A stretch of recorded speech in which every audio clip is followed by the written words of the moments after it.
Welcome to another episode of Robbie Comics. My name is Robbie, and these are comics.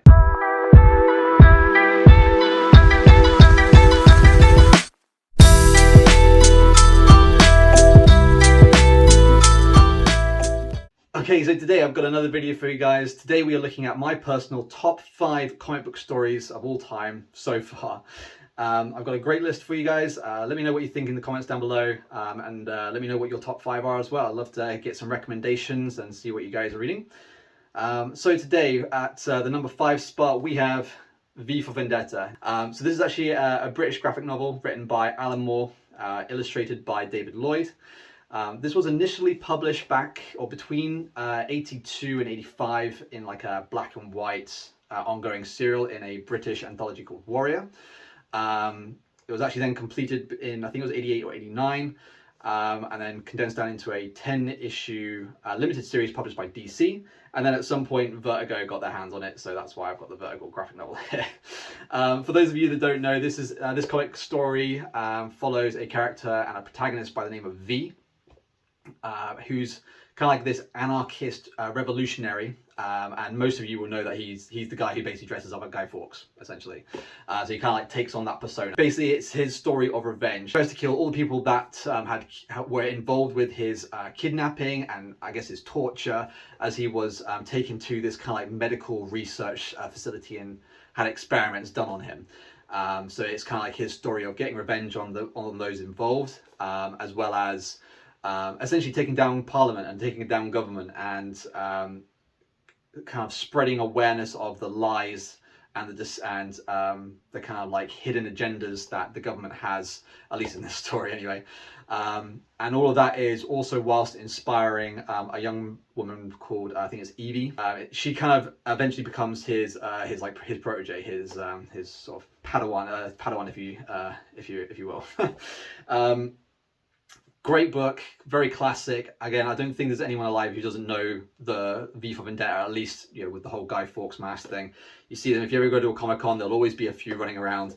Art is very simplistic, but this is more to help emphasize the story rather than kind of like be a grand piece of artwork, so to speak. A lot of it is very simplistic, sort of very limited color palettes, that kind of stuff. But still, I think they really help emphasize the story in a lot of ways. And if it's not one you've read yet, I'd highly recommend it. It is a bit of a read. It's pretty chunky. It's obviously from the 80s, so it's more. There's a lot of writing in these books. There's not many like action-packed scenes where there's not a lot of talking or dialogue.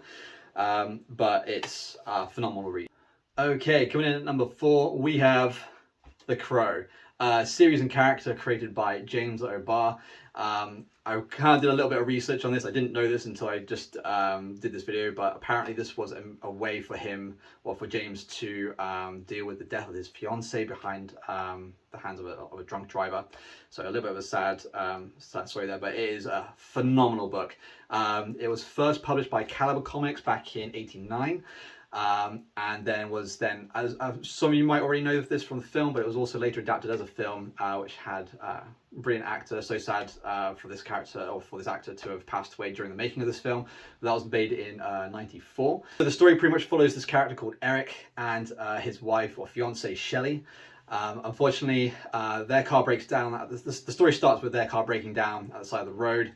A gang of street thugs kind of go up to the car. There's a little bit of back and forth.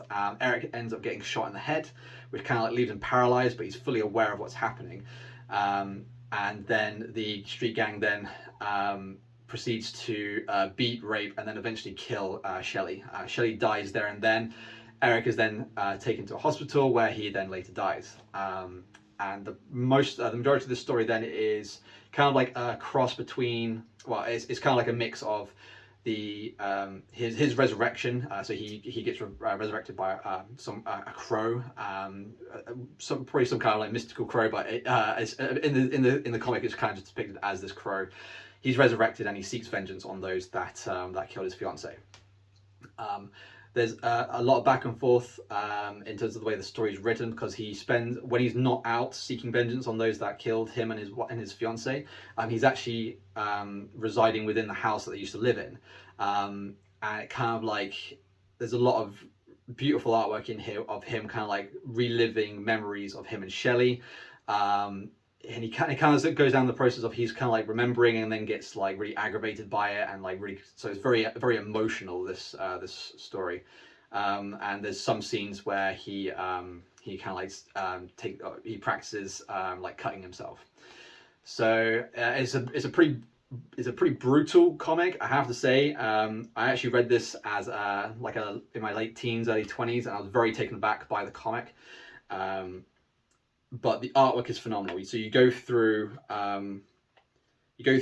these like beautiful sort of monochromatic sort of heavy line work pieces of art right there, which is usually when he's out seeking vengeance, or he's kind of like interacting with other characters, like mainly the bad guys or like some police officers, and the little girl that he and Shelley used to like they kind of adopted her, but she didn't really live with them, so they kind of just like looked after her. So there's that kind of style artwork. But then when he's in this kind of like dream state and he's kind of like remembering his life with Shelley, the art completely changes to this really nice kind of like, I'll cover up the nudity part, but it's kind of like these really nice like charcoal, watercolor, pastel kind of art scenes. And again, the artwork is phenomenal. I actually was fortunate enough to meet James. I think it was a couple of years ago, actually. I can't remember which con, but he was the so I mentioned that I was a huge fan of his artwork. There wasn't actually many people at his booth, which kind of shocked me because he's a phenomenal artist and storyteller. But yeah, I got him to sign. I don't have like the Caliber Comics issue 1, but I did have this one. So he made the signature out to me because, you know, I'm never going to sell this. This is like private possession right here. And then I also bought an art print, and just look at that artwork, man. Absolutely beautiful. And then he signed it for me at the bottom there as well. But yeah, phenomenal guy. And if you've not read The Crow, read it. If you've not seen the film, the film is pretty close to the comic. There's a few like liberties that were taking place within the film, but I think the film is a pretty close like mimic of the comic book. So definitely watch it, but more importantly, read the comic. It's so good. Okay, coming in at the number 3 spot, we have Something is Killing the Children. This is a ongoing series by James Tynion. I think it's James Tynion the 4th. And then the artist is Weather Della Edria, or Dera. It's a fantastic book. It's published by Boom Studios, and it's still ongoing. I've been personally collecting the Slaughter Pack edition, so I'm a little bit behind with the main story. But the overall story is essentially it picks up in a small, kind of like sleepy little town in America called Archer's Peak. And children start going missing. No one knows what's happening, and then the main character, Erica Slaughter, who you can see on the front cover here, kind of rolls into town, and she's essentially on the hunt for monsters. These monsters, these monsters seem to only target children, and it's so brutal. Like, it is super graphic. So I definitely advise, if you're a bit squeamish, do not read this comic. But effectively, the monsters can only be seen by children and those who are part of the House of Slaughter, which is where Erica comes from, where they have this kind of ability to see these monsters and then obviously take them out. It's a really the story is really, it picks up like straight away. Like, you are sucked in as soon as you start reading this book. I'm kind of gutted that I didn't start reading this sooner, but it's still ongoing. I kind of hope they turn it into a TV show. I know there was rumors, I think back in 2021, that there was a TV show coming. I don't think we've heard anything about it yet, but yeah, but if it does come to Netflix or any other streaming service, definitely gotta watch it. But definitely read this series; it's so good. The artwork is well, I'll show you. The artwork is a little bit, well, it's very classic James Tynion. If you've ever read anything else, like I'm reading World Street at the minute, it's very similar to that in terms of the art style. But it's yeah, it's very gory, it's very graphic. There's some really nice kind of like tones used throughout. So you've got some examples there. And yeah, so it's I think I'm on kind of like volume 2 at the minute. Where it kind of introduces a new character, but essentially there's the House of Slaughter, which is where all these kind of people that have this gift or have this ability to see the monsters resides. So Erica comes from this this House of Slaughter where a lot of these kind of people with these gifts reside. You find out later on down the line that the mask that she wears, this black mask, there are different color masks. I think there's like, I think it's black, white, red, and blue, and a gold person as well. And you find out that she's kind of like one of two people that have the black mask, and the majority of them are white people. So I think it's kind of like the black mask symbolizes that kind of like Lone Ranger like character. So she's kind of like working by herself. But yeah, the story is really good. It's very gripping. Again, the artwork is great, but if you're squeamish, do not read this book. It's pretty gory. But again, highly recommend it. The story in this is so good so far. I can't wait to read more of it. So hopefully the slot pack, the next slot pack will come out soon. Okay, we're coming to close to the end now, but coming in at the number 2 spot, we have Sin City. So Sin City is a series of stories that kind of intertwine with one another. And they were written in, and the artwork was done by Frank Miller. So if you guys watch my videos for long enough, you know I'm a huge Frank Miller fan. I love his artwork, and it all started with Sin City. I remember picking up this book when I was probably around 14 or 15 years old. I was not expecting this to be as violent and gory as it was, but I was absolutely inspired by the artwork in this book and in all the graphic novels of Sin City. I bought the first one just because it looked cool, the front cover looked cool, and then I think within about a week or two I had bought the others. So yeah, so this was this kind of style of artwork actually inspired me to do my own artwork. So for a while I actually kind of took time to mimic and learn the process and the methodology that Frank Miller used to create this book. It is very kind of monochromatic. It's just black and white. Every now and then there will be color used. So for example, in I think it's volume 3 with John Hartigan and the Yellow Bastard, yellow's just used to depict the Yellow Bastard. And I think it's a Dame to Kill For or Dame to Die For. The main female character in that volume has like blue in her eyes, but other than that, it is all just solid black and white, and it's very graphical. Trying to find a really cool scene. So like these, like example here, the use of negative spacing, the use of just the heavy dark colors to like show shadow and light is it's so powerful. I'm not going to show those because that's just nakedness. There's a lot of nudity in this. Just as a heads up as well, but again, if you're very squeamish, you don't really see a lot of blood. It's more like, you know, like that's that gun spatter there. You know, I mean, you know what's happening, but it's not gory in the same sense that something is killing the children is gory. I think the main thing that really hits me with this book or this series is the characters. I love the fact that the characters are intertwined. It's kind of like taking over. You almost get the impression that it's taken over like a short period of time, but there's actually a lot of gaps, a lot of time gaps in between. But I love how all the characters kind of like intertwine and like mix in. So the actual story takes place in I think it's a real place in America called Basin City. Obviously, it's referred to as Sin City. And some of the main characters, you've got Marv, who's on the front cover here, who's kind of like this big, like brooding, brawly guy who seems almost indestructible. Like the scene, spoiler alert, so skip to the next bit if you don't want to find out what it is. But essentially, if you've seen the film as well, you know pretty much what happens. But there's a scene in this where he's being electrocuted because the cops catch him and they find out that he's basically been on this murderous rampage trying to find out who killed his this prostitute who basically slept with him, and he pretty much falls in love with her, and he goes on a killing spree trying to find out who killed her.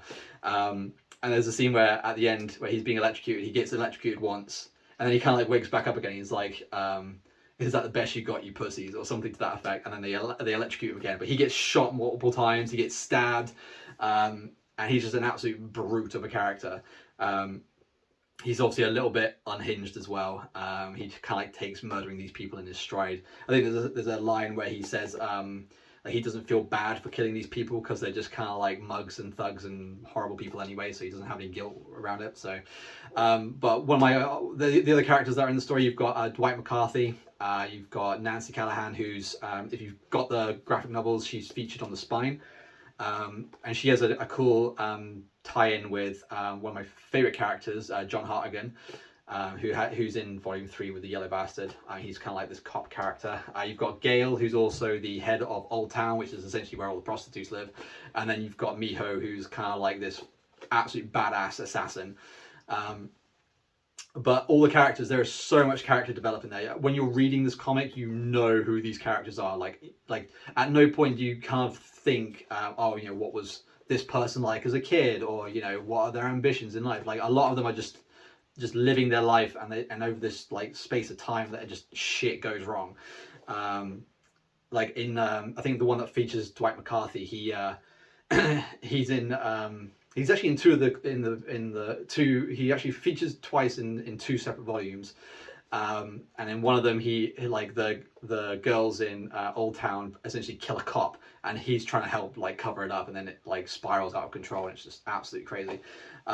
But again, the story, phenomenal. I was hooked after reading the first few pages. Like I said, I instantly bought the comics, and I religiously read these like maybe once or twice a year. That they're so staggering, and like just the artwork alone is just inspiring. So I highly recommend this book if you've not read it. The film is pretty true to the comic books. There's a lot of, I remember watching like a documentary about the film, and they do say that they pretty much use the graphic novels or the comics as storyboards for the film. So if you kind of want to condense essentially a lot of the Sin City stuff into like a 2-hour session, just watch the film. But otherwise, read these. They're so fucking good. Okay, and lastly, coming in at number 1, we have Saga. Saga is effectively kind of like a Romeo and Juliet style comic or story, kind of written in like a futuristic setting. It's written by Brian Vaughan and then illustrated by Fiona Staples. This is still an ongoing issue. I've just gotten volume or chapter 10 in the post, so I cannot tell you how excited I am to read that book. Published by Image Comics. I think it was first published back in 2012. So there was I think at one point there was a huge gap between chapter, I think it was 9 and 10. So I've just recently got 10. But it's still an ongoing. So because I only started collecting the chapters or the graphic novels, I'm only collecting those. So I'm not collecting the individual issues. But the fact that issue 10 has come out, I'm just like, oh, I can't wait. But so the story pretty much depicts a husband and wife. You've got the husband called Marco, and the wife is called Alana or Elena. They both come from different warring kind of like extraterrestrial races. So Alana comes from this kind of race from a planet called Landfall. They're very technologically advanced, so they kind of like, they're a bit more, I guess, kind of like upper class. They kind of look down on the race that Marco's from, which is from a planet called Wreath. Wreath have the ability to use magic. So there's that kind of instant conflict between magic users and technologically advanced users.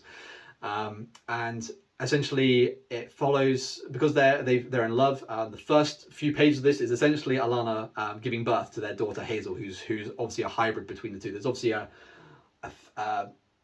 clear depiction of how they look and how different they are. You've got Marco, who's got like, you know, kind of like goat horns, and then you've got Alana, who's got like these like little fey wings, and they're a bit more sort of dainty, whereas Marco's quite more of a robust character. But the first few pages are a little bit of a graphical series of images of Alana giving birth to their daughter Hazel. So because both of the races are at war, it's obviously a bit taboo that these two are kind of together. It's even more taboo the fact that they have a kid. So the series kind of follows the building of that family and their kind of like connection with each other, as well as them essentially trying to survive. Both races put hits out on each of the parents plus the child, which is crazy. But yeah, so it's essentially their story of trying to survive and trying to evade the people that are trying to essentially kill them. And there's the character development in this book is second to none. When you're kind of following Marco and Lana, you really get to know them on like almost like a very personal level. They go back through their story of how they were as kids. You get there's a volume or a chapter that's solely dedicated to just their meeting and like how they met. So Marco was in prison, Alana was supposed to be guarding him, and over like a 12-hour period they kind of like fall in love. I think they were both reading a book or the same book, and they kind of like, yeah, there was that thing of Alana's like, you're from Reith people don't read books, and then Marco's like, oh, you're from Landfall, you guys don't read books, you just read, you're like all technologically advanced people. So there was that instant conflict, but then they kind of like bonded over that one beautiful moment. And the other characters that you bring in, they are side characters, but there's so many like main characters that are in this story and the heart and soul of the story. Like there's going off on a tangent. there's a character that gets introduced called, I think it's Isabel or Izzy, and she's essentially a ghost, and she kind of like imprints on the daughter Hazel, and you kind of get that like immediate connection like as you're reading it from Hazel and Isabel. And then obviously you get more information as to how Isabel dies, because she's a ghost, right? So she has to have died. So how does that happen? How does the imprinting thing work? Like, and just she becomes essentially their babysitter. And then you've got one of the bad guys that's out to capture or kill these two is a character called the Will, who's essentially a bounty hunter. And you get a real sense of him as a character, because there's a whole scene where he gets really depressed and he gets fat and puts on weight, and because he can't find them and can't capture them, so he goes through a whole like turmoil thing. So the story and development of these characters, like you honestly just feel like you know them like on a personal level. And there is so much drama that happens throughout these stories. Like I cannot tell you the amount of times where I've like gasped or just like, you know, said out loud, holy shit, or oh my god, no. There's a few times, like the end of chapter 9, I literally had to take a moment because I was in complete shock that what happened. Not going to say any spoilers, but holy shit, it was insane. So yeah, Saga. I would, if you're into kind of like that classic love story, but with a badass like sci-fi fantasy twist, read this. So one of the bad guys as well, called Prince TV. He's literally an alien with a TV for a head. Like that's so out there, but it's so cool at the same time. Like the artwork is phenomenal as well. Like the trying to find, it's very, I get the art style is very fantasy-esque. Here's a great example. So you've got like, you can see the purple person, that's Izzy, who's the ghost. She's just like a torso with entrails hanging out. That's so fucking cool. But the artwork is great. Like, yeah, there's like a really cool shot of her there. She's one of my favorite characters. But yeah, but just the artwork in general is very nice. It's very light. It's very delicate. It's not too graphic. Like, although I say that there's like Marco just kind of like wounded on the floor there, but it's not overly graphic. Not like something is killing children or even Sin City. But the artwork is just very beautiful. It's very nice. You definitely get that like fantasy vibe from it. But yeah, and again, I think there was rumors about this was becoming a TV show at some point. But for some reason it didn't happen. So, but you never know, it might still happen, who knows. But yeah, Saga, absolutely phenomenal read. You have to catch up, and you have to put some serious time into reading this stuff before the next chapter comes out, which I think is next year. But you can't put this book down. Once you start reading it, you're just taken in. It's so good. So highly recommend this one. Okay, so that's it for today. As always, thank you so much for watching. If you like what I'm doing, please hit the like button, subscribe to the channel, drop a comment down below. I'd love to hear what your top 5 comic book stories of all time are. I always love getting comments and hearing what you guys are reading, because there's a whole load of comic book stuff out there that I don't even know about yet. So if you guys drop a comment, say, oh, my favorite story is this, I'm going to look it up and I'm going to read it pretty much. So, and then I might even do a review about it. You never know. But yeah, until next time, stay crispy. Peace out.